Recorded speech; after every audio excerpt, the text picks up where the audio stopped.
The Curse of the Weeping Willow. In a small town nestled in the countryside, there stood an ancient weeping willow, its branches hanging low, casting long shadows on the ground.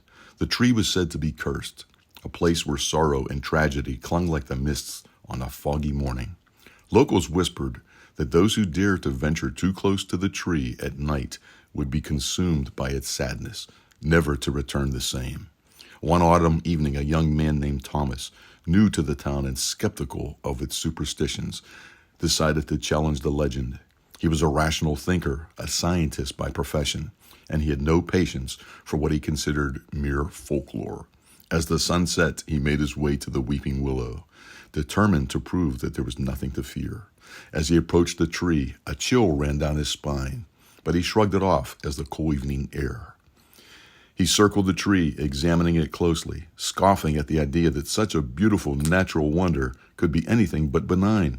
Confident in his disbelief, he sat down beneath its branches, pulling out a book to read by the light of his lantern. Hours passed, and the night grew darker, the only sounds being the rustling of the leaves and the occasional hoot of an owl. Thomas was engrossed in his book, his initial apprehension forgotten. But as the clock struck midnight, a sudden gust of wind extinguished his lantern, plunging him into darkness. Panicked, Thomas fumbled for matches, but as he struck one, he froze. The tree was no longer just a tree. Its branches twisted and writhed like serpents. And from its depths, he heard the sound of weeping, soft at first, then growing louder and more anguished. The ground beneath him seemed to shift, and the air grew thick with sorrow. At that moment, Thomas understood the true nature of the curse. It was not a physical danger. It was an emotional abyss, a well of collective grief that had seeped into the tree's roots over the centuries.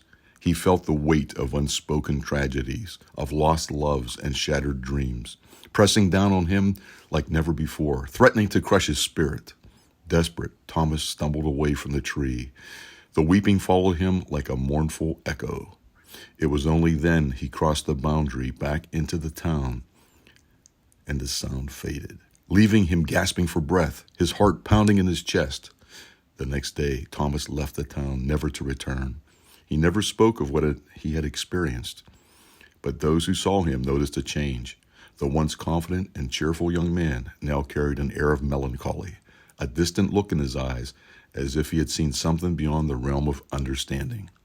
The weeping willow continues to stand, untouched and unapproachable, a silent sentinel guarding the sorrows of the past, a reminder that some mysteries are better left unexplored.